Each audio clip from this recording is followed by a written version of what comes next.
దేవుని యందలి విశ్వాసమును బాప్తిసములను కూర్చిన బోధయు హస్త విక్షేపణమును వృద్ధుల పునరుద్ధానమును నిత్యమైన జీవితమును అని పునాది మరలా వేయక క్రీస్తును కూర్చిన మూలోపదేశము మాని సంపూర్ణ మోక్షకు సాగిపోదము.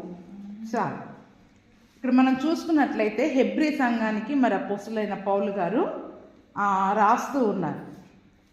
ఆల్రెడీ అది సంఘం ఏంటన్నది అక్కడ సంఘానికి మరి దేవుడు అక్కడ పరిశుద్ధాత్ముడు ద్వారా మరి అపోస్తలుడైన పౌలు గారు రాస్తూ ఉన్న మాట ఏంటంట, కాబట్టి నిర్జీవ క్రియలను విడచి. అక్కడ కాబట్టి అని అన్నారంటే దానికి ముందు ఏదో సంగతి జరిగినట్టుగా మనం తెలుసుకోవాలి కదా. అసలు నేను ఈ వాక్యం చెప్దాం అనుకున్న అయ్యగారు అనుకోకుండా దానికి ముందు వాక్యం ఈరోజు చెప్పేశారు. అనుకోకుండానే దానికి ముందు ఏముంది 13-14 వచనాలలో ఇప్పుడు మనం అక్కడ ధ్యానం చేసుకున్నాం కదా. 12వ వచనం నుండి చూస్తే కాలమును బట్టి చూచితే చదవండి. చూచితే బోధకులుగా ఉండవలసిన వారై ఉండగా దేవోక్తులలో మొదటి మూలపాఠములను ఒకడు మీకు మరలా బోధింపవలసి వచ్చెను. మీరు పాలు త్రాగవలసిన వారే కానీ బలమైన ఆహారం తినగలవారు కారు. మరియు పాలు త్రాగు ప్రతివాడును శిశువే గనక నీతి వాక్య విషయంలో అనుభవం లేనివాడై ఉన్నాడు. చదవండి. వయస్సు వచ్చిన వారు అభ్యాసము చేత మేలు కీడులను వివేచించుటకు సాధకము చేయబడిన జ్ఞానేంద్రియములు కలిగి ఉన్నారు కనుక బలమైన ఆహారము వారికి తగును. ఏమని చెప్తూ ఉన్నారు? కాలములను బట్టి చూస్తే మరి మనం బోధకులుగా ఉండవలసిన వారం కదండి. 20 సంవత్సరాలు 10 సంవత్సరాలు 15 సంవత్సరాలు మరి మనము ఆత్మీయ జీవితంలో ఎదిగిపోయాం అంటే అంత వయసు వచ్చేసింది మనకి. కానీ ఇంకా మనం ఎలాగున్నామంట, మళ్ళీ మొదటి మూల పాఠాలను మళ్ళీ బోధించాల్సి వస్తుందంట. అంటే ఫస్ట్ చిన్నప్పుడు ఏం నేర్చుకుంటాం, ఆలు ఏబిసిడీలు నేర్చుకుంటాం. అంటే ఎంత వయసు వచ్చినా కూడా మళ్ళీ ఏం నేర్చుకుంటున్నాం, మొదటి మూల పాఠాలనే మళ్ళీ మనం నేర్చుకోవాల్సి వస్తుంది. నిజానికి మరి మనం ఒకరికి బోధించే స్థితిలో ఉండవలసిన వారము, కానీ మనం మళ్ళీ అవే సంగతులను మళ్ళీ మనం నేర్చుకోవలసిన వయసులో మరి మనం ఉంటూ ఉన్నాం. అందుకనే బలమైన ఆహారం మీరు తినగలవారు కారు. ఎందుకంటే ఆ బలమైన ఆహారం మనకు అరగటం లేదు. బలమైన ఆహారము అంటే కొన్ని వాక్యాలు చెప్తే మనకు అర్థం కావు. మొదట్లో కొన్ని వాక్యాలు చెప్తుంటే అయ్యగారు అనేది ఇవి ఇక్కడ అర్థం కావు అంటే, అందుకని అర్థం కానివన్నీ పక్కన పెట్టి ముందు అర్థమయ్యే చెప్తా ఉన్నాం. ఎందుకంటే అవి అర్థం చేసుకోవడానికి కావలసినంత మరి ఆ జ్ఞానము అనేది ముందు మనకి రాలేదు. చూడండి, ఇప్పుడు మనం ఏదైనా వాక్యం చదవాలి అంటే ముందు ఆలు రావాలి, తర్వాత ఏం రావాలి, గుణింతాలు రావాలి. ఏం రావాలా? ఆ రెండు రాకపోతే చదవగలుగుతామా? అందుకే ఇప్పుడు చదివే దగ్గర మనం ఏం చేస్తా ఉన్నాం, అక్కడ ఆగిపోతూ ఉంటాం. ఎందుకంటే ఆ గుణింతాలు ఆలు సరిగా రాకపోతే మనం ఏమైపోతాం, ఏదైనా పాఠాన్ని మనం కరెక్ట్గా చదవలేం. కాబట్టి ఇప్పుడు మళ్ళీ మనం వాక్యములో అనుభవంలోనికి రావాలి అంటే మనకి ఈ మొదటి సంగతులన్నీ బాగా వచ్చి ఉండాలి, బాగా తెలుసుకొని మనం ఉండాలి. అంటే మనం వయసులో ఆత్మీయ జీవితంలో ఎంత ఎదుగుతున్నా కూడా ఇంకా ఎక్కడ ఆగిపోతున్నాం, మనం వాళ్ళ దగ్గర గుణింతాల దగ్గర ఆగిపోతున్నాం. ఇంకా ఏం నేర్పించాల్సి వస్తుంది, కాకి తలకాయ ఇస్తే తలకొట్టు, దీర్ఘం ఇస్తే కా అని ఇవే నేర్పించవలసి వస్తూ ఉందన్నమాట. నిజానికి ఇవన్నీ నేర్చుకొని చదివి ఇంకొకరికి బోధించాల్సిన పరిస్థితి. కానీ ఇంకా మళ్ళీ మనము మొదటి మూల పాఠములు అంటే మొదట ఎక్కడైతే పునాది వేయబడిందో అక్కడే మరి మనం ఉంటా ఉన్నాం. కాబట్టి ఇప్పుడు అన్ని వాక్యాలను మనం అర్థం చేసుకోలేకపోతా ఉన్నాం. బైబిల్ చదువుతుంటాం, వింటూ ఉన్నాం, కానీ వాటిని మనం ఏం చేసుకోలేకపోతున్నాం, అర్థం చేసుకొని దాని ప్రకారం మరి మనము జీవించలేకపోతా ఉన్నాం. అందుకనే ఇప్పుడు పాలు త్రాగే ప్రతి వారు కూడా ఎలా ఉంటారు, శిశువులానే ఉంటారు. కాబట్టి వీళ్ళు ఏం చేస్తారంట, నీతి వాక్య విషయంలో అనుభవం లేని వారుగా ఉంటూ ఉన్నారు. అందుకనే ఇప్పుడు ఇంకా మనం ఆ మొదటి మూల పాఠముల దగ్గరే ఉన్నాం. కాబట్టి అసలు దేవుని యొక్క నీతి ఆయన వాక్యానికి సంబంధించిన ఆ యొక్క పరిశుద్ధ గ్రంథంలోని యొక్క నీతిని బట్టి వాటిని గురించిన అనుభవాన్ని మనం పొందుకోలేకపోతా ఉన్నాం. వాటిని గురించి అనుభవ జ్ఞానం అనేది మనకి రావట్లా. దేవుని నీతి ఏంటో మనకు అర్థం కావట్లా. మన స్వంత అభిప్రాయాలు, మన స్వంత స్వనీతిని బట్టి ఇదే కరెక్ట్గా అనుకుని మనం అలాగే వెళ్ళిపోతున్నాం. కానీ అసలు దేవుని నీతి ఏంటి, దేవుని యొక్క ఉద్దేశం ఏంటి, దేవుని ప్రణాళిక ఏంటి, వాటిని ఇంకా మనం అర్థం చేసుకునే స్థితిలోనికి మనం రాలేకపోతా ఉన్నాం. అయితే అక్కడ చూడండి, వయస్సు వచ్చిన వారు అని ఉంది. అంటే దానికి పైన నంబర్ ఉందా? వయస్సు వచ్చిన వారు అన్న మాటకి 14వ వచనంలో పైన నంబర్లో ఏమనుంది చూడండి. అక్కడ కింద ఏమనుంది? పరిపూర్ణులు. అంటే శిశువు కాకుండా ఒక వయసుకు వచ్చిన వాళ్ళు ఎవరంట? వాళ్ళు పరిపూర్ణులు. ఎవరంట వయసుకు వచ్చిన వాళ్ళు? పరిపూర్ణులు. అయితే ఈ వయసుకు వచ్చిన వాళ్ళు, ఆత్మీయ జీవితంలో వయసులో ఉన్నవాళ్ళు, పరిపూర్ణులుగా ఉన్నవాళ్ళు అభ్యాసము చేత, అంటే వారి యొక్క అనుభవము చేత, రోజు వారి యొక్క అభ్యాసము అంటే ఏంటంటే ప్రాక్టీస్ చేయడం, రోజు వాళ్ళు దానిని అభ్యసించడం చేత మేలు కీడులను వివేచించుటకు సాధకము చేయబడిన జ్ఞానేంద్రియాలను కలిగి ఉన్నారు. కాబట్టి బలమైన ఆహారం వారికి తగులుతుంది, వారికే తగును అంటూ ఉన్నారు. ఎప్పుడు ఎవరికి బలమైన ఆహారం? పరిపూర్ణులుగా ఉన్న వారికి బలమైన ఆహారం కావాలి. ఒక వయసు, ఆత్మీయ జీవితంలో ఒక వయసు వచ్చిన వారికి, మేలు కీడు వివేచించే జ్ఞానం ఉన్న వాళ్ళకి, వయసుతో పాటు మన జ్ఞానేంద్రియాలన్నీ పెరిగిపోతాయి కదండి. చిన్నపిల్లలు ఉన్నప్పుడు ఎలా ఉంటాయో అలాగే ఉండవు కదా. వయసుతో పాటు ఏం పెరిగిపోతాయి? మనకన్నీ జ్ఞానేంద్రియాలు పెరుగుతాయి. దానికి తగ్గట్టుగా మంచి చెడు అనే విచక్షణ జ్ఞానం కూడా మనకు పెరుగుద్ది. చిన్నపిల్లవాడికి ఏదైనా పొరపాటున వాడు పరిగెత్తి పడిపోయాడు అనుకోండి, మనం ఏం చెప్తాం? అయ్యో నాన్న చూసుకోవాలి కదా, చూసుకొని పరిగెత్తాలని చెప్తాం. అదే మనం పడిపోయాం అనుకోండి, ఏమంటారు చెప్పండి? 2 కళ్ళున్నాయిగా, చూసుకున్నాడు వచ్చినా అంటాం. అంటే చిన్నపిల్లలు పడిపోయినప్పుడు వారికి తెలియక పడిపోయారు, ఎందుకంటే వాడు శిశువు కాబట్టి. కానీ ఇప్పుడు మనకి ఒక వయసు వచ్చేసింది, జ్ఞానం వచ్చేసింది, ఇలా చేస్తే పడిపోతామని తెలుసు, ఇలా చేస్తే అది మనకి ప్రమాదం అని తెలిసి కూడా మరి మనం చేసామనుకోండి, అప్పుడు దానికి వచ్చే మాట తీరు వేరుగా ఉంటుంది. కాబట్టి అభ్యాసము చేత, అంటే వాళ్ళు పెరుగుతూ ఉన్నప్పుడు ఆ పెరిగే క్రమములో వాడు ఏం చేస్తాడు? ఆ యొక్క అభ్యాసాన్ని బట్టి వాళ్ళు ఏం చేస్తారంట? నేర్చుకుంటూ ఎవరైతే వారు మరి ఒక వయసుకు వస్తారో బలమైన ఆహారం వారికి తగులుతుంది. బలమైన ఆహారము వారికే ఇంకా తగును అని మరి పౌలు గారు అంటా ఉన్నారు. అంటే చూడండి, మరి మనం ఇంకా ఎక్కడున్నాం ఇప్పుడు? పాలు తాగే దశలో ఉన్నామా, లేదా బలమైన ఆహారం తీసుకునే దశలో ఉన్నామా? పాలు తాగే దశ ఏంటి, బలమైన ఆహారం తీసుకునే దశ ఏంటి? అది 6వ అధ్యాయం మొదటి 2 వచనాల్లో ఇచ్చారు. ఏంటంటే అది 6వ అధ్యాయము మొదటి 2 వచనాలలో అసలు అవేంటి అనేది ఇచ్చారు. కాబట్టి ఇక్కడ ఏమంటున్నారు? 6వ అధ్యాయం మొదటి వచనంలో కాబట్టి ఏంటంటే అక్కడ శిశువు ఎవరు, వయసుకు వచ్చిన వాళ్ళు ఎవరో చెప్పారు. దాన్ని బట్టి కాబట్టి నిర్జీవ క్రియలను విడిచి మారు మనస్సు పొందడం. అక్కడ చూడండి, మొత్తం 7 సంగతులు ఉంటాయి. మొదటిది ఏంటండి? కామ ఎక్కడుంది చూడండి, నిర్జీవ క్రియలను విడిచి. కామ ఉందా అంటే అది మొదటి సంగతి. అంటే మొట్టమొదటిగా ఇప్పుడు మనము ఆ యొక్క బాల్య దశను, శిశువుగా ఉండే దశను, చిన్నపిల్లల దశను మనం విడిచిపెట్టి వయసుకు వచ్చిన వారిగా మనం ఉండాలి అంటే ఏం చేయాలో చెప్తా ఉన్నారు. అంటే ఏం చేయాలంట? మొదటిది నిర్జీవ క్రియలను విడవాలి, రెండవది మారు మనస్సు పొందాలి. ఒక్కొక్క దానికి కామ ఉంది చూడండి. తరువాత దేవుని యందలి విశ్వాసమును, బాప్తిస్మమును గురించిన బోధ. దేని గురించిన బోధ? దేవుని గురించిన విశ్వాసము, బాప్తిస్మము గురించిన బోధ. తర్వాత హస్త నిక్షేపణము. ఏంటంట? హస్త నిక్షేపణము. తర్వాత మృతుల పునరుత్థానం. ఏంటది? 6వది మృతుల పునరుత్థానము, 7వది నిత్యమైన తీర్పు. ఒక 7 సంగతుల గురించి అక్కడ చెప్పబడింది. ఈ 7 విషయాల గురించి మనకి బాల్య దశలోనే పునాది వేయబడ్డది. ఎక్కడ వేయబడింది అంటే ఇవన్నీ కూడా పోలికలు. మనం అంతకుముందు ఏం చెప్పుకున్నాం? అపోస్తుల బోధ. అపోస్తులు ఏం చేశారు? ఆల్రెడీ మనకి పునాది వేసేసి వెళ్ళిపోయారు. అపోస్తుల ద్వారా, ప్రవక్తల ద్వారా మనకి పునాది వేయబడ్డది. ఏంటా పునాది? వారి అపోస్తుల యొక్క బోధ ద్వారా ఇవే వారు వేసిన పునాది. ఏంటంట? వారు వేసిన పునాది ఏంటి? నిర్జీవ క్రియలను విడిచిపెట్టాలి, మారు మనస్సు పొందాలి, దేవుని యందు విశ్వాసం ఉంచాలి, బాప్తిస్మం తీసుకోవాలి, హస్త నిక్షేపణము, మృతుల పునరుత్థానము, నిత్యమైన తీర్పు అనే పునాదిని అపోస్తలులు మనకు వేసేసి వెళ్ళిపోయారు.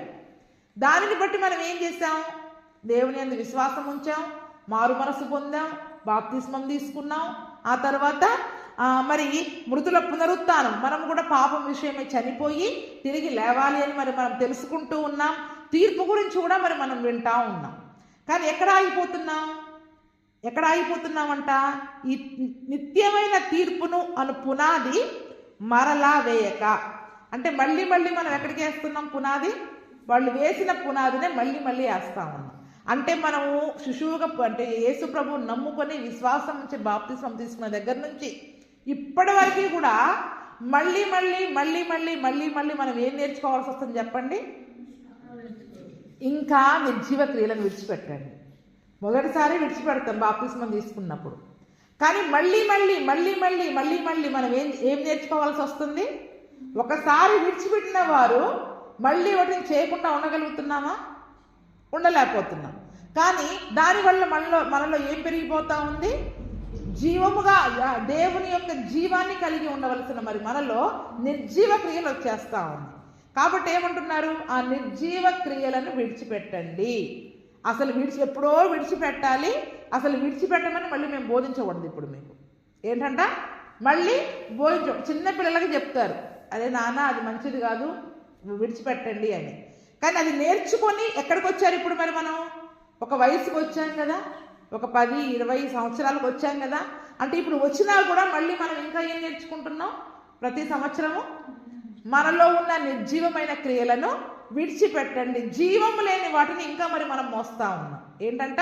నిర్జీవ క్రియలు అంటే జీవము లేనివి, పనికి రానివి, మృత సంబంధమైనవి, పాప సంబంధమైనవి, చంపివేయవలసినవి, వాటిని ఇంకా మరి మనం మోసుకొని రావడం ద్వారా ఏం జరుగుతున్నాయి? అవి ఆత్మీయ యాత్రలో అవి మనకి భారాన్ని, బరువుని కలగజేయడం ద్వారా మనం ముందుకు వెళ్ళలేకపోతా ఉన్నాం. ఏంటి చెప్పండి? ఎక్కువ బరువును మోసుకెళ్తే స్పీడ్గా పరిగెత్తగలుగుతామా? విడిచిపెట్టాల్సినవన్నీ విడిచిపెడితే తేలిగ్గా పరుగులు తీస్తాం. మరి ఇప్పుడు మనం ఆత్మీయ యాత్రలో పరుగు పందెంలో ఉన్నాం కదా. మరి ఈ పరుగు పందెంలో మనం సులువుగా పరిగెత్తాలి అంటే మనం విడిచిపెట్టాల్సిన వాటిని విడిచిపెట్టేయాలి. ఏంటంట? పనికి రాని ఆ భారాలని మనం ఏం చేస్తున్నామంట? మోసుకుంటూ తిరుగుతూ ఉన్నాం. అందుకే ప్రతిసారి వాటిని విడిచిపెట్టి రండి అని మాటికి చెప్పాల్సి వస్తూ ఉంది. చూడండి, మనం చెప్పుకునే ప్రతిసారి ఇంకా మనలో ఉన్న లోపాలే దేవునికి కనిపిస్తూ ఉన్నాయి. మనలో ఎన్ని బలహీనతలు ఉన్నాయి, ఎన్ని లోపాలు ఉన్నాయి, ఎన్ని నిర్జీవమైనవి ఉన్నాయి, ఎన్ని తీసివేయవలసినవి ఉన్నాయి. ఇంత వయసు వచ్చినా కూడా మళ్ళీ మనకేం కనిపిస్తున్నాయి? దేవునికి ఇంకా మనలో విడిచిపెట్టాల్సినవే కనిపిస్తా ఉన్నాయి. అంటే మారు మనస్సు పొంది బాప్తిస్మం తీసుకున్న తర్వాత వేటినైతే మరి మనం పాతిపెట్టవలసి ఉన్నవో, విడిచిపెట్టవలసి ఉన్నవో వాటిని మళ్ళీ మనం ఏం చేస్తున్నాం? ఆ నిర్జీవమైన వాటిని మళ్ళీ మోసుకుంటూ తిరుగుతూ ఉన్నాం.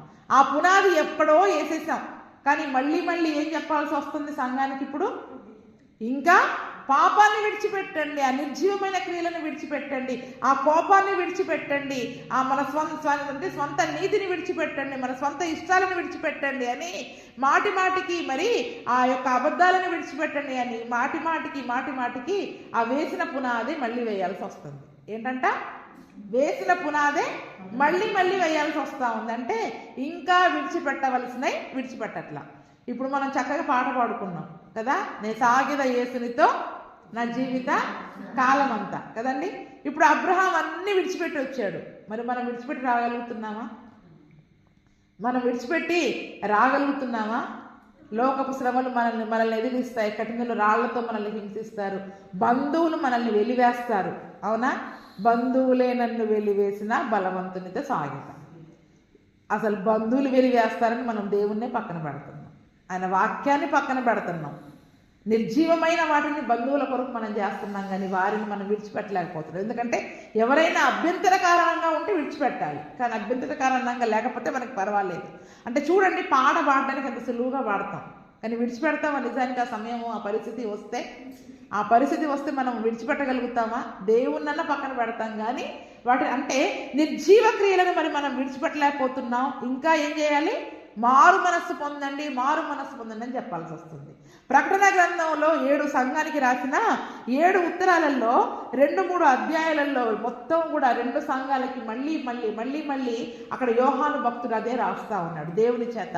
ఏమని? మారు మనస్సు పొందండి, నువ్వు జీవించుచున్నావన్న పేరు మాత్రం నీకుంది కానీ నీవు మృతుడుగానే ఉంటున్నావు, కాబట్టి ఆ నిర్జీవమైన క్రియలను విడిచి మళ్ళీ మారు మనస్సు పొందు అని సంఘానికి ఇంకా మారు మనస్సును గురించిన బోధనే చేయాల్సి వస్తూ ఉంది. అంటే ఈరోజు మనం బాప్తిస్మం తీసుకున్నాం కాబట్టి జీవించుచున్నామని మనం అనుకుంటున్నాం, కానీ ఆ నిర్జీవమైన మనలో ఉండడం ద్వారా మళ్ళీ మనం ఏం చేయాల్సి వస్తుంది? మారు మనసు పొందాల్సి వస్తూ ఉంది. అందుకనే నిర్జీవ క్రియలను విడిచిపెట్టాలని బోధిస్తూ ఉన్నాం, మారు మనస్సు పొందమని మాటికి బోధించాల్సి వస్తూ ఉంది. తర్వాత దేవుని యందలి విశ్వాసము. ఏంటంట? దేవుని యందలి విశ్వాసము. మరి యేసు ప్రభువునందు మరి మనం విశ్వాసం ఉంచామని చెప్పుకుంటున్నాం. ఎన్నిసార్లు అల్ప విశ్వాసుల్లాగా భయపడతా ఉంటాం మనం కదండి? ఎన్నిసార్లు అల్ప విశ్వాసుల్లాగా సందేహపడతా ఉంటాం, చింతపడతా ఉన్నాం, భయపడతా ఉన్నాం. భయపడ్డ ప్రతిసారి, చింతించిన ప్రతిసారి ఎవరు యేసు ప్రభుల వారు ఏమన్నారు శిష్యులతోటి? అల్ప విశ్వాసులారా మీరు ఎందుకు భయపడుతున్నారు? అల్ప విశ్వాసులారా మీరు ఎందుకు చింతిస్తున్నారు? ఎందుకు సందేహపడుతున్నారు? అంటే ఈ సందేహాలు, భయాలు, చింతలు ఇవన్నీ మనలో ఉండడం ద్వారా మనం ఎలా మారిపోతున్నాం? విశ్వాసములో పరిపూర్ణులుగా రావట్లా. విశ్వాసములో వయస్సుకు వచ్చిన వారు ఎట్లా ప్రవర్తిస్తారో అలా ప్రవర్తించలేకుండా ఇంకా ఏం చేస్తున్నాం? చిన్నపిల్లలు భయపడ్డట్టు, చిన్నపిల్లలు చింతపడ్డట్టు, సందేహపడ్డట్టు, అటువంటి మరి ఆ చింతని, భయాలని కూడా మనం జయించలేకపోతా ఉన్నాం. దాని ద్వారా విశ్వాసంలో కూడా మనం ఏమవ్వట్లేదు? వయస్సుకు రాలేకపోతున్నాం. విశ్వాసంలో కూడా వయస్సుకి రాలేకపోతున్నాం. ఇంకా చిన్న పిల్లల్లాగానే ప్రవర్తిస్తూ ఉన్నాం. మారు మనసు విషయంలో చిన్నపిల్లల్లానే ప్రవర్తిస్తున్నాం. నిర్జీవ క్రియలను విడిచిపెట్టాల్సిన వాటిల్లో ఇంకా చిన్నపిల్లల్లానే ప్రవర్తిస్తున్నాం. విశ్వాసమును కొనసాగించే విషయంలో కూడా ఎలాగా? ఇంకా ప్రతిదానికి భయపడ్డమే. ఎన్ని సమస్యల నుండి దేవుడు విడిపించినా మళ్ళీ కొత్త సమస్య రాగానే మళ్ళీ ఏమొస్తుంది? మళ్ళీ మనకి భయం. చీకటి చూస్తే భయం, చెడ్డ కలలు వస్తే భయం, ఏదన్నా కనిపించకూడదు కనిపిస్తే భయం. ప్రతిదానికి భయపడడం ద్వారా విశ్వాసంలో కూడా మనం ఏమవ్వలేకపోతున్నాం? పరిపూర్ణం కాలేకపోతున్నాం. విశ్వాసంలో కూడా మనము పరిపూర్ణం కాలేకపోతా ఉన్నాం. ఇంకా ఏముంది అక్కడ? బాప్తిస్మంల గురించిన బోధ. ఇంకా సంఘంలో బాప్తిస్మాల గురించిన బోధ కూడా ఈ రోజుల్లో మరి చాలా మంది చేయవలసి వస్తూ ఉంది. హస్త నిక్షేపణము. తర్వాత ఏంటండి? హస్త నిక్షేపణము అంటే తల మీద చేయి పెట్టడం. ఏంటది? తల మీద చేయి పెట్టడం. ఇప్పుడు చిన్నపిల్లలని తలల మీద చేతులుంచి ఆశీర్వదించాలని ఆ చిన్నపిల్లలందరినీ కూడా యేసు ప్రభు దగ్గరికి చాలామంది తల్లిదండ్రులు తీసుకొచ్చారని చదువుకున్నాం, ఇంతకుముందు ధ్యానం చేసుకున్నాం. అంటే వాళ్ళు చిన్నపిల్లలు కాబట్టి ఏం చేయాలి? వారి తలల మీద చేతులుంచి దీవించాలి. ఇప్పుడు మనం ఎంత పెద్దోళ్ళమైనా సరే మనకు నెత్తి మీద చేతులు కావాల్సిందే. ఏం కావాలా? నెత్తి మీద చేతులు పెట్టాల్సిందే. చేతులు పెట్టకి ప్రార్థన చేయలేదనుకోండి, నా తల మీద చేతులు పెట్టలేదు. ఏంటది? నా తల మీద చేతులు పెట్టాల. ఇంకా కొద్దిమందికి ఎక్కడ సమస్య ఉంటే అక్కడ చేయబెట్టి ప్రార్థన చేయాలి. హస్త నిక్షేపణం. ఏంటది? ఎక్కడ సమస్య ఉంటే అక్కడ చేతులు పెట్టి ప్రార్థన చేయాలి. చిన్నపిల్లలు కాబట్టి చిన్నపిల్లలకి మనం ఏం చేస్తాం? ఎక్కడైనా కాలికి పొరపాటున దెబ్బ తగిలిందనుకోండి, ఆ కాలు మీద చేయి పెట్టి రుద్ది ఏం కాదు తగ్గిపోద్దని మనం రుద్దుతాం. ఇప్పుడు మనం పెద్దోళ్ళం అయ్యాం కదా. ఇప్పుడు మనం పెద్దోళ్ళం అయ్యాక కూడా ఇంకా చిన్నపిల్లల్లాగా మనం ఏం చేస్తూ ఉంటాం చెప్పండి? ప్రవర్తిస్తూ ఉంటాం. మన తలల మీద చేతులు పెట్టి ప్రార్థించాలని. అంటే దీవించడం వేరు, యాజకులుగా దైవ సేవకులుగా దీవించే పని వేరు. కానీ ప్రతి ప్రార్థనకి ఎక్కడ సమస్య ఉంటే అక్కడ చేతులు పెట్టి ప్రార్థన చేయాలి, తలల మీద చేతులు పెట్టి ప్రార్థన చేయాలని ఇంకా చిన్నపిల్లలాగా మనం ప్రవర్తిస్తూ చాలామంది అలిగే వాళ్ళు కూడా ఉంటారు. కానీ ఇప్పుడు వయస్సుకు వచ్చిన వాళ్ళు ఏం చేయాలి? దాన్ని వాళ్ళు ఇంకొకరికి ప్రార్థన చేసే స్థితిలోకి మారాలి.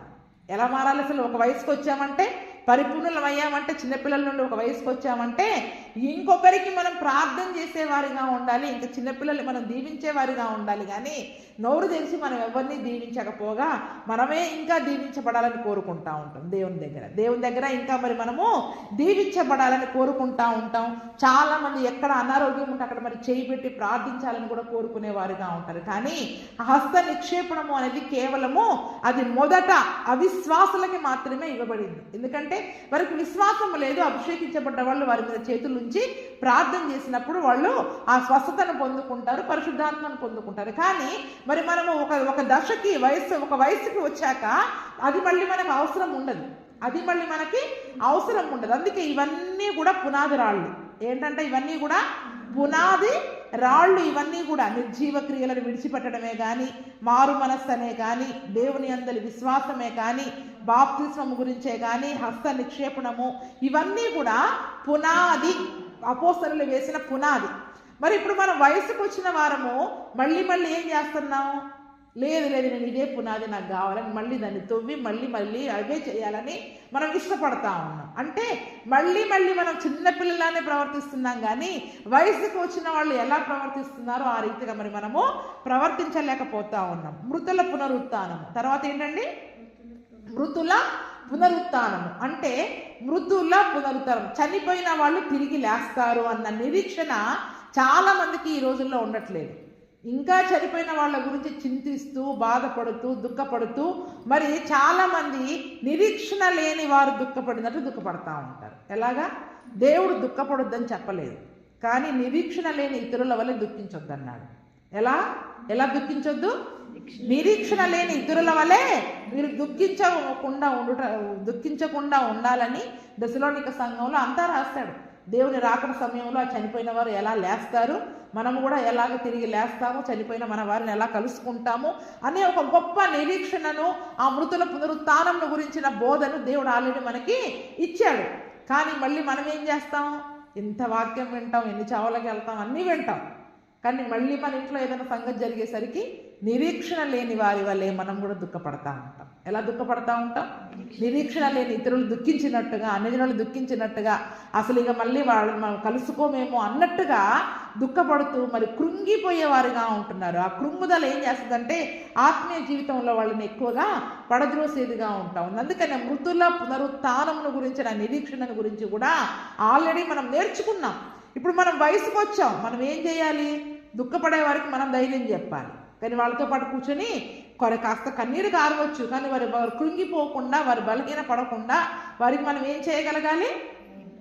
వారికి ధైర్యం చెప్పేవారిగా ఉండాలి. కానీ వారితో పాటు కూర్చొని ఇంకా ఎక్కువగా ఏడిపించేవారిగా మరి మనం ఉండకూడదు. అందుకనే మృతుల పునరుత్థానము అనేది కూడా మనకి ఆ యొక్క పునాది అనేది ఆల్రెడీ అపోస్తలులు వేశారు. మనం నేర్చుకుంటూ ఇప్పటి వరకు వచ్చేసాం, నేర్చుకుంటూ ఇక్కడ వరకు మరి మనము వచ్చాం. తరువాత నిత్యమైన తీర్పు. ఏంటంట? నిత్యమైన తీర్పు అంటే అందరికీ తీర్పు ఉందని తెలుసు. ఏంటండి? ఒకానొక దినమున తీర్పు ఉందని తెలుసు. మనం మాట్లాడిన ప్రతి మాటను బట్టి, మన నోరు పలికిన ప్రతి మాటను బట్టి, మనం చేసిన ప్రతి క్రియలను బట్టి వాని క్రియల చొప్పున వానికి తప్పకుండా తీర్పు అనేది ఉంటుందని తెలిసినా కూడా మరి ఆ తీర్పును గురించిన భయము లేకుండా మనం జీవిస్తూ ఉంటాం. ఎలా జీవిస్తూ ఉన్నాం? ఆ తీర్పును గురించిన భయము అనేది లేకుండా మళ్ళీ తీర్పు ఉంది, భయపడండి అని మాటికి సంఘాన్ని హెచ్చరించే పరిస్థితి వస్తూ ఉంది. దేని కొరకు భయపడాలి? మా నోటికి కళ్ళెం వేసుకోండి, తీర్పు ఉంది, ఆ తీర్పులో అయ్యో నేను పొరపాటున అన్నానని అక్కడ దేవతతో మనం చెప్పే పరిస్థితి మనకి రాకూడదు. ఆ తీర్పును బట్టి మీరు జాగ్రత్త పడండి. ఎందుకంటే యేసు ప్రభువు నందు విశ్వాసం ఉంచిన వాడు ఆ తీర్పులోనికి రాక వాడి జీవంలోనికి దాటి ఉండడం దేవుడు చెప్తా ఉంటుంటే, మనము చేసిన క్రియలను బట్టి మాటికి మనం ఏం చేస్తా ఉన్నాం? తీర్పులోనికి వెళ్ళే పనులను మరి మనం చేయడం ద్వారా ఆ నిత్యమైన తీర్పును గురించి సంఘానికి మరలా చెప్పాల్సి వస్తూ ఉంది. అంటే చూడండి, నిజానికి వయసు వచ్చిన వారికి ఇవన్నీ చెప్పకూడదు. ఏంటంట? నిజానికి సంఘం స్థాపించి మనకు ఒక 10 సంవత్సరాలు అయింది అంటే వారంతా కూడా ఒక వయసుకు వచ్చిన వారు. అంటే మాటికి ఈ బోధలు మళ్ళీ మన సంఘాలలో ఉండకూడదు. కానీ మనకేమి ఇష్టం? జీవిత చరిత్రలు, చిన్న కథలు అవి చెబితేనే అవి మనకి ఆసక్తికరంగా ఉంటుంది. కానీ అసలు బలమైన ఆహారము దేవుని యొక్క ఉపదేశం లోపలికి మనం దిగితే, ఆ లోపలికి వెళితే అందరికీ ఏమొస్తుంది చెప్పండి? నిద్ర వచ్చేస్తుంది. ఏమ్మా, అందరికీ ఏమొచ్చేస్తుంది? నిద్ర వచ్చేస్తుంది. ఏమైనా పిటకథలు లాంటివి చెప్తే బాగా గుర్తుంటుంది మనకి, అంతే కదా? అంటే చూడండి, చిన్నపిల్లలకి అర్థమయ్యేటట్టు ఉపమానాలు చెప్తారు, కానీ ఒక వయసు వచ్చిన వాళ్ళకి కథలు ఉపమానాలు అవసరం ఉండదు. బలమైన ఆహారం వారికి కావాలి, బలమైన ఉపదేశం అనేది వారికి కావాలి. అందుకనే ఏమంటున్నారంటే వీటన్నిటిని గురించిన మూలోపదేశం. ఇవన్నీ ఏంటంట? మూల పాఠాలు. ఇవన్నీ కూడా మూల పాఠాలు. చిన్నప్పుడు మీరు నేర్చుకున్న ఏబిసిడీలు ఇవన్నీ కూడా. చిన్నప్పుడు మీరు నేర్చుకున్న ఏబిసిడీలలో ఈ విశ్వాసం ఉంది, హస్త నిక్షేపణం ఉంటుంది, తీర్పును గురించి ఉంది, మృతుల పునరుత్థానం గురించి ఉంది, ఇంకా మారు మనస్సు పొందండి, నిర్జీవ క్రియలను విడిచిపెట్టండి. అంటే ఇంకా మేము ఏం నేర్పిస్తామని చెప్పండి. ఇప్పుడు మీకు మళ్ళీ ఆలు నేర్పిస్తున్నాం, ఏబిసిడీలు, ఆలు, గుణింతాలు. కానీ ఇక్కడ వాక్యంలో మరి హెబ్రీ సంఘానికి రాస్తూ ఏమంటున్నాడు? ఈ మూలోపదేశాలు మానివేయండి, ఈ మూలోపదేశాలు మానివేయండి. ఎందుకు అంటే ఇప్పుడు వయస్సు వచ్చిన వారికి ఆ మేలు కీడులను అభ్యసించే జ్ఞానేంద్రియాలు వారికి పెరుగుతున్నాయి. కాబట్టి ఈ మూలోపదేశములు మాని మనం సంపూర్ణులం అవడానికి సాగిపోవాలంట. ఏమవడానికి? సంపూర్ణులం అవ్వడానికి సాగిపోవాలి కదండి. ఎప్పుడు సంపూర్ణులమవుతాం? ఇవన్నీ ఈ బోధ మానేసి అసలు బలమైన ఉపదేశంలోనికి మనం వెళ్ళినప్పుడు అప్పుడు మనము వయసుకు వచ్చిన వారు ప్రవర్తించినట్టుగా ప్రవర్తించగలుగుతామంట. అంటే మన సంఘాలలో ఇంకా మారు మనసును గురించిన బోధలే, తీర్పును గురించి, మృతుల పునరుత్థానం గురించి, విశ్వాసం కలిగి ఉండండి, విశ్వాసంలో బలపడండి, విశ్వాసంలో స్థిరపడండి, స్థిరులై ఉండండి అని, ఇంకా నిర్జీవ క్రియలను విడిచిపెట్టండి, ఆ కోపాన్ని విడిచిపెట్టండి, ఆ గుసగుసలు విడిచిపెట్టండి, ఏమంటారు ఆ నిజాలు తెలుసుకోకుండా ఇష్టం వచ్చినట్టు మాట్లాడుతున్నారు అవన్నీ విడిచిపెట్టండి అవన్నీ మనకి పనికిరాని ఆత్మీయ జీవితంలో, ఆ పరుగు పందెంలో మనకి భారాన్ని కలగజేసేది, మనల్ని పరిగెత్తనీయకుండా ఆపేది. ఇజ్రాయేలీలు ఎందుకు అరణ్యంలో నశించిపోయారు? వాటన్నిటిని మోసుకొని వెళ్ళలేక ఆ బరువుతో పాటు వాళ్ళు నశించిపోయారు. సణుగులు మానలేదు, దేవుని శోధించడం మానలేదు, మాటి మాటికి ఆ పాడైపోయిన ఐగుప్తుని విడిచిపెట్టి వచ్చిన ఐగుప్తుని వారి జ్ఞాపకం చేసుకుంటూ ఆ సణుగులు, గొణుగులు, కోపాలను బట్టి ఆ నిర్జీవమైన క్రియలను వారు విడిచిపెట్టలేక అవి వారిని నశింపజేసేటట్లుగా వారు అరణ్యంలోనే నశించిపోయారు. ఎందుకంటే ఆత్మీయ పరుగు పందెములో మనం విడిచిపెట్టాల్సిన వాటిని విడిచిపెట్టకపోతే మనల్ని ముందుకు సాగనివ్వవు, ఆత్మీయ జీవితంలో ఎదగనివ్వదు, వయస్సుకి రానివ్వదు, పరిపూర్ణులనుగా మార్చనివ్వదు. ఏంటంట? పరిపూర్ణులనుగా మార్చనివ్వవు. నేను ఎందుకంటే కొద్దిమంది ఉన్నప్పుడు చెప్తున్నానంటే అందరికీ అర్థం కావు సంఘంలో కూడా. కానీ ఇప్పుడు ఆల్రెడీ ప్రార్థనలో మరి ఈ సంవత్సరం దేవుడు మరి ఇంతకాలము మనము చిన్నపిల్లల్లాగా మరి పాలే తాగేమో, లేకపోతే ఆ మూలోపదేశాలనే మనం నేర్చుకుంటూ వచ్చామేమో, ఇక్కడి నుంచి వీటిని మానివేసి మనం ఏం చేయాలి? ఆత్మీయ జీవితంలో పరిపూర్ణత పొందడానికి ముందుకు సాగిపోవాలి. ఏంటంట? పరిపూర్ణత పొందడానికి, సంపూర్ణులం అవ్వడానికి, ఆ సంపూర్ణతలోనికి రావడానికి. ఎందుకంటే వయసు వచ్చిన వారు పరిపూర్ణులుగా ఉంటారు. యేసు ప్రభువుల వారు మీ క్రీస్తు పరిపూర్ణుడుగా ఉన్నాడు కాబట్టి మనం కూడా ఎలాగ ఉండాలి? పరిపూర్ణంగా ఉండాలి. కాబట్టి ఆ పరిపూర్ణతలోనికి మనం మార్చబడడానికి ఈ సంవత్సరం మనందరము, మన సంఘము సాగిపోవునట్లు మరి రాత్రికాల సమయంలో మనందరం కూడా ఏం చేయాలి? ఈ యొక్క సంవత్సరం అంతా అదే ప్రార్థనని మనం పట్టుదలతో చేయాలి. అయ్యా, మా సంఘం ఇంకా పాలుదాగే దశలో ఉంది, ఇప్పుడు మేము ఇంకా వయసుకు వచ్చిన వారి వల్ల మేము ప్రవర్తించాలి, ఇంకా నలుగురికి వెళ్ళి ఇంకా అమ్మగారు అయ్యగారు వెనకాల వస్తేనే మేము వారితో సువార్తకి వెళ్ళి చెప్తాం అనేటట్టుగా కాదు. చిన్నపిల్లలు ఉన్నప్పుడు నేర్పించారు, ఒక వయసు వచ్చాక మీరు ఏం చేయాలి? మీ అంతటా మీరు బయటికి వెళ్ళాలి. చిన్నపిల్లలు అంటే విడిచిపెట్టలేరు కదండి. మరి ఒక వయసు వచ్చాక నేర్చుకున్నాక ఏం చేయాలి? ఇప్పుడు మనంతటా మనం వెళ్ళి బయట నలుగురికి సువార్తని చెప్పి తీసుకుని వచ్చేవారిగా ఉండాలి. ఇంకా చిన్నపిల్లలు కాదు కదా, మీరు వెళ్తే మీతో వస్తాం, మీరు వెళ్ళకపోతే మేము రాము అనడానికి ఇంకా మనము చిన్నపిల్లలము కాదు. ఎందుకు మరి ధైర్యంగా ఆ పనులు మనం చేయలేకపోతున్నామంటే మనం ఇంకా సంపూర్ణులం అవ్వట్లేదు. సంపూర్ణులుగా సాగిపోకుండా ఈ నిర్జీవ క్రియలు, ఈ మారు మనసు పొందే ఈ విశ్వాసం దగ్గరనే ఇంకా ఇంకా ఇంకా మనం పడిపోతూ పడుతూ లేస్తూ ఇక్కడే మరి మనం ఆగిపోతా ఉన్నాం. అందుకనే చూడండి, అక్కడ 4వ వచనంలో కూడా ఉంటుంది. ఒకసారి వెలిగింపబడి 3వ వచనం, దేవుడు సెలవిచ్చిన ఎడల మనం అలాగూ చేయుదుము. దేవుడు ఏమని సెలవిచ్చాడు? సంపూర్ణులు అవ్వడానికి మీరు సాగిపోండి, ఆత్మీయ జీవితంలో ఎదగడానికి మీరు సాగిపోండి, ఆత్మీయ జీవితంలో మీరు ఇంకా పరిపూర్ణులు రావాలా, వయసుకు వచ్చిన స్థితికి రావాలా. వయసుకు వచ్చిన వారు వారి భారాన్ని వారు మోసుకుంటూ ఇతరుల భారాన్ని మోసే స్థితిలోనికి వాళ్ళు వస్తారు. కాబట్టి ఆ రకంగా మరి మనము మార్చబడాల. భూమి తన వర్షాన్ని త్రాగి ఏ రీతిగా అయితే మరి అనేకమైన పంటని రైతుకు ఇస్తూ ఉందో, ఖాళీగా ఉండకుండా మరి ఆ వాక్యాన్ని, ఆ పునాది అనేది మనకి వేయబడిన తర్వాత ఆ పునాది పైన మనల్ని మనం ఏం చేయాలి? ఇప్పుడు ఆత్మ సంబంధమైన మందిరాలుగా మనల్ని మనము కట్టుకునే వారముగా ఉండాలి. పునాది వేయబడ్డది, పునాది దేవుడు వేసేసాడు. ఆ పునాది ఇవన్నీ కూడా మరి మొదటి నుంచి అమ్మగారు మనకు నేర్పిస్తూ వచ్చేసారు, అయిపోయింది. ఇప్పుడు మనం ఏమవ్వాలి? ఇంకా పరిపూర్ణతలోనికి రావడానికి వయసు వచ్చిన వారు ఏ రకంగా ప్రవర్తిస్తారో ఆ రకమైన జీవితాన్ని జీవించడానికి మరి ముందుకు సాగిపోవాలి. ఈ నూతన సంవత్సరంలో మరి ఆ రీతిగా మనం సాగిపోవడానికి ప్రభు మనకు సహాయము దయచేయునుగాక. అయితే వారు ఏం చేయాలో కూడా చెప్తా ఉన్నాడు 4వ వచనంలో. ఒకసారి వెలిగింపబడి పరలోక సంబంధమైన వరమును రుచి చూచి పరిశుద్ధాత్మలో పాలివారై దేవుని దివ్య వాక్యమును రాబో యుగ సంబంధమైన శక్తుల ప్రభావమును అనుభవించిన తరువాత తప్పిపోయిన వారు తమ విషయములో దేవుని కుమారుని మరలా సిలువ వేయించు బాహాటముగా ఆయనను అవమానపరుచున్నారు కనుక మారు మనస్సు పొందినట్లు అట్టి వారిని మరలా నూతన పరచుట అసాధ్యము. అంటే చూడండి, ఇవన్నీ కూడా వాళ్ళు ఈ పునాది మీద వాళ్ళు కట్టబడ్డాక, ఈ పునాది మీద వాళ్ళు వేయబడ్డాక కూడా మళ్ళీ ఏం చేస్తున్నారంట? వాక్యం తెలుసు, పరిశుద్ధాత్మ చేత వాళ్ళు నింపబడ్డారే, ఆ పరిశుద్ధాత్మ అనుభవం ఎలా ఉంటుందో తెలుసు. కానీ దేవుని యొక్క శక్తిని, ప్రభావాన్ని అనుభవించి కూడా ఆత్మీయ జీవితంలో చాలా మంది తప్పిపోతా ఉన్నారు. ఏంటంట? ఆత్మీయ జీవితంలో మళ్ళీ చాలా మంది తప్పిపోతా ఉన్నారు. కాబట్టి మనం పడిపోకుండా మన ఆత్మీయ జీవితాన్ని కాపాడుకుంటూ ఏం చేయాలండి? పడిపోయినా కూడా నీతిమంతుడు పడిపోయినా 7 సార్లు పడిపోయినా తిరిగి లేస్తాడని ఉంది. కాబట్టి కొన్నిసార్లు మన ఆత్మీయ జీవితంలో బలహీనులమైన తండ్రి మనకి సహాయం చేస్తాడు. కాబట్టి పడిపోకుండా మనల్ని మనం ఏం చేసుకోవాలి?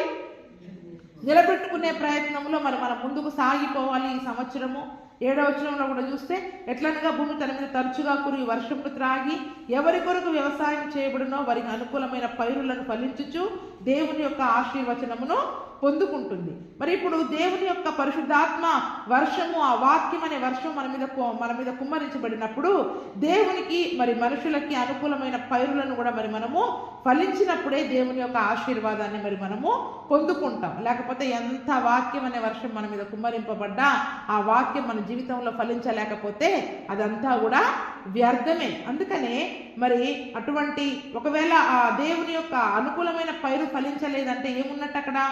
ముళ్ళ తుప్పలు గచ్చ తీగలను దాని మీద పెరిగిన ఎడల అది పనికిరానిదని విసర్జింపబడి శాపం పొందిన తగినదగును, తుదకది కాల్చివేయబడును. దేవునికి అనుకూలమైన పైరులను మనం ఫలించే వారిగా ఉండాలి. కానీ ముళ్ళ తుప్పలు గచ్చ తీగలను ఒకవేళ మనలో పెరిగినట్లయితే శాపగ్రస్తులముగా మరి మనం మారిపోతాము. అది తుదకది కాల్చివేయబడిందిగా ఉంటూ ఉంది. అందుకనే ఈ సంవత్సరంలో మరి సంపూర్ణతలోనికి మనం రావాలి. ఎంత వాక్యాన్ని మనం త్రాగుతున్నాం, ఎంత వాక్యం అనే ఆ వర్షము మన హృదయం అనే నేలపైన దేవుడు కుమ్మరిస్తూ ఉన్నాడు. కానీ దేవునికి అనుకూలమైన పైరులను మరి మనం ఫలించే వారముగా ఉన్నామా అంటే? ఇంకా చిన్న పిల్లలు అంటే ఫలించలేదు, కానీ ఇప్పుడు మనం పరిపూర్ణముగా ఉండాలి అంటే దేవుని కొరకు మరి మనము ఫలించే వారిగా ఉండాలి. దేవుని ఆశీర్వచనమును మరి మనం పొందుకునే వారముగా ఉండాలి. ఆ రీతిగా మరి ఈ సంవత్సరం మన సంఘము పరిపూర్ణతలోనికి సాగిపోవడానికి మనము ఈ యొక్క సంవత్సరం మరి మనము ఈ యొక్క వాక్యాన్ని ఎత్తిపట్టుకొని ప్రతిరోజు కూడా ప్రార్థనలో మనం జ్ఞాపకం చేసుకోవాలి. కాబట్టి మీకు ఈ పదాలన్నీ ఒకవేళ మీకు కష్టంగా ఉండవచ్చు, కానీ సాధ్యమైనంత వరకు ఆ వచనం చదువుకొని, అయ్యా మేము ఇంకా చిన్నపిల్లల దశలోనే ఉన్నాం, ఆ పునాది మీదనే మరలా వేసిన పునాదినే వేస్తూ ఉన్నామంట. ఏంటంట? వేసిన పునాదినే వేస్తూ ఉన్నాం, ఇంకా పునాది దగ్గరే ఉన్నాం. మరి పునాది దగ్గరే 10 సంవత్సరాలు ఆగిపోతే ఆత్మ సంబంధమైన మందిరాలుగా ఎప్పుడు కట్టబడతాం? మనం ఆత్మ సంబంధమైన మందిరాలుగా మనం కట్టబడాలి అంటే ఆయన రాకడ వరకు ఆ కట్టడం పూర్తి కావాలి అంటే మరి ఆ ఉపదేశమును విని ఇంకా పునాది దగ్గరే ఉంటే మనం చాలా ఆలస్యం అయిపోద్ది. ఈలోపు మరి మనం ఒకవేళ మనం మరణించవచ్చు, లేదా దేవుని రాకడైనా రావచ్చు. ఆ సమయంలోపు మరి మన మందిరము ఆత్మ సంబంధమైన మందిరాలుగా మరి మనం కట్టబడకపోతే ఆ యొక్క కట్టడము అసంపూర్తిగా ఉన్నట్లే, మన ఆత్మీయ జీవితం కూడా అసంపూర్తిగానే ఉన్నట్టుగా మరి ఉంటూ ఉంది. కాబట్టి మరి సంపూర్ణతలో సాగిపోవడానికి మనమందరము కూడా ఈ సంవత్సరము మన సంఘము పరిపూర్ణులుగా అవడానికి మరి దేవుడు మనకి సహాయం చేయనట్లు మరి మనము ప్రార్థన చేద్దాం. ఇంకొక వచనం కూడా చదువుకుందాం. ఎఫెసీలకు రాసిన పత్రిక 4, 11, 12, 13 వచనాలు. దీనికి సంబంధించి ఎఫెసీయులకు రాసిన పత్రిక 11 4వ అధ్యాయము 11 నుంచి. ఎఫెసీయులకు రాసిన పత్రికమ్మ 4వ అధ్యాయము 11 నుండి. మనమందరము విశ్వాస విషయములోను దేవుని కుమారుని గూర్చిన జ్ఞాన విషయములోను ఏకత్వము పొంది సంపూర్ణ పురుషుల మగు వరకు, అనగా క్రీస్తునకు కలిగిన సంపూర్ణతకు సమానమైన సంపూర్ణత కలవారమగు వరకు ఆయన ఈలాగు నియమించెను. మనం ఎలాగ సంపూర్ణం అవ్వాలంటే చూడండి, మనమందరము విశ్వాస విషయములోను దేవుని కుమారుని గూర్చిన జ్ఞాన విషయములోను ఏకత్వం పొందాలి. ఎలాగంట? దేవుని కుమారుని గురించిన జ్ఞానం విషయంలోనూ విశ్వాసములోనూ ఒకే మనసు మనకి రావాలి, ఏకత్వం పొందుకోవాలి. అదే ఒకే విశ్వాసాన్ని కలిగి ఉన్నామా? సంఘం అంతా ఒకే జ్ఞానాన్ని మరి మనం కలిగి ఉన్నామా? ఆత్మ ఒక్కడే, దేవుడు ఒక్కడే.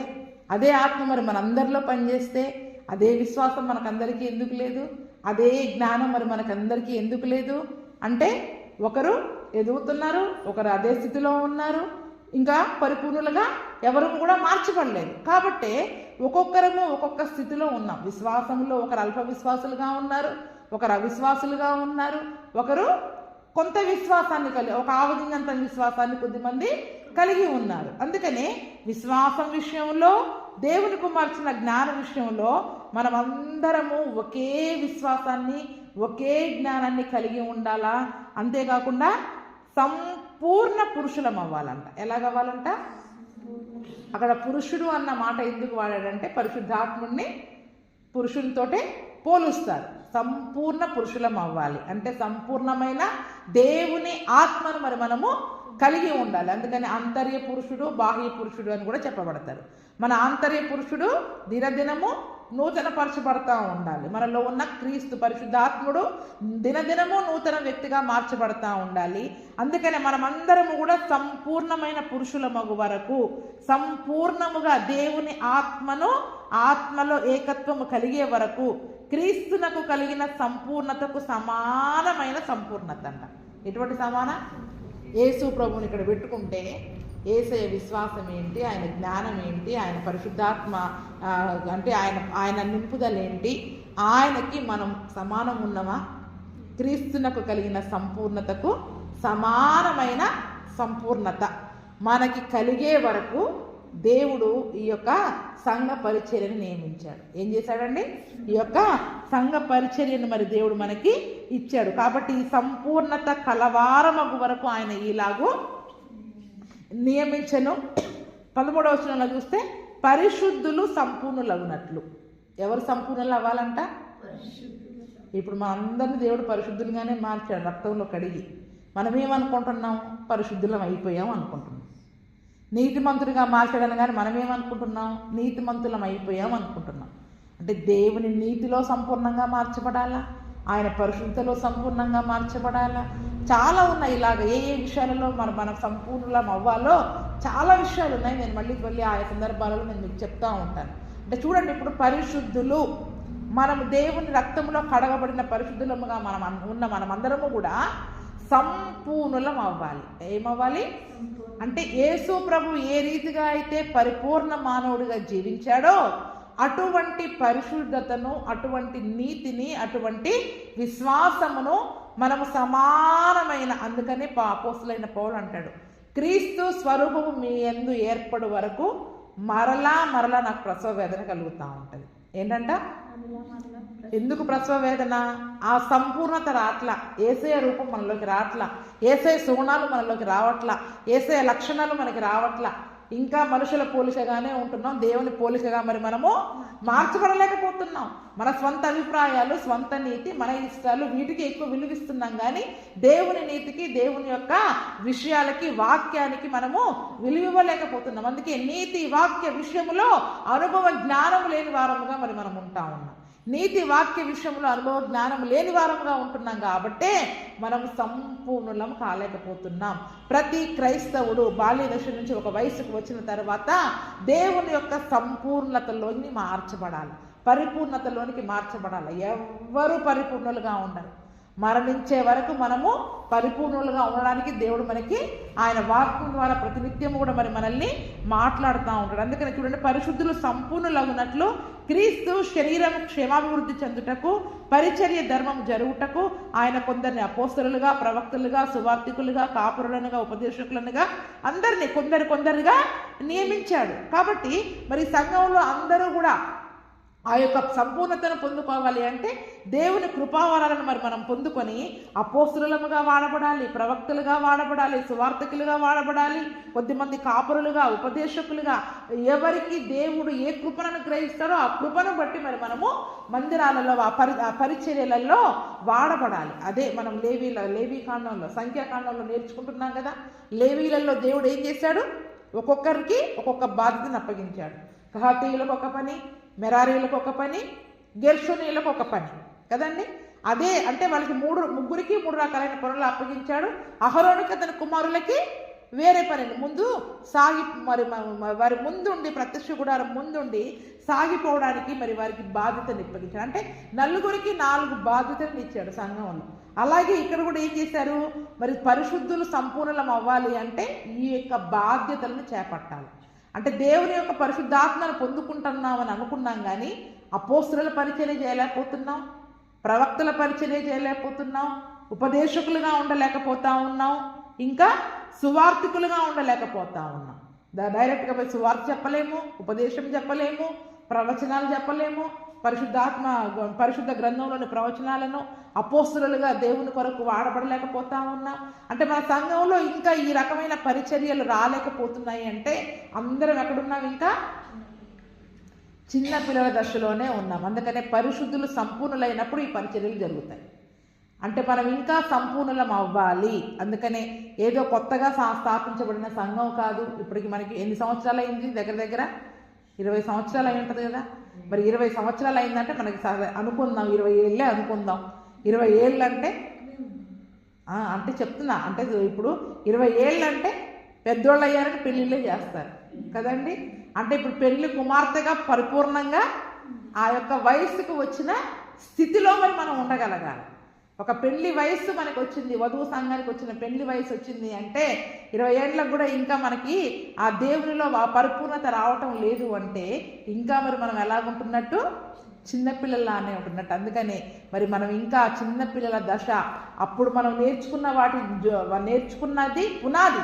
ఇప్పుడు మనం ఎక్కడికి వెళ్ళాలి? ఇంకా సంపూర్ణతలోనికి, పరిపూర్ణతలోనికి సాగిపోవాలి, ముందుకు వెళ్ళిపోవాలి. ఇంకా మనం పునాది దగ్గరే ఆగిపోతా ఉన్నాం. కాబట్టి మన సంఘము ఇంకా సంపూర్ణతలోనికి సాగిపోవాలి. ఇంకా అవిశ్వాసులుగా ఉంటున్నారు, అల్ప విశ్వాసులుగా ఉంటున్నారు, నిర్జీవ క్రియలని మోసుకొని తిరిగేవారిగా ఉంటున్నారు, పనికిరాని వాటిని ఎక్కువగా జరిగించేవారిగా ఉంటూ ఉన్నారు.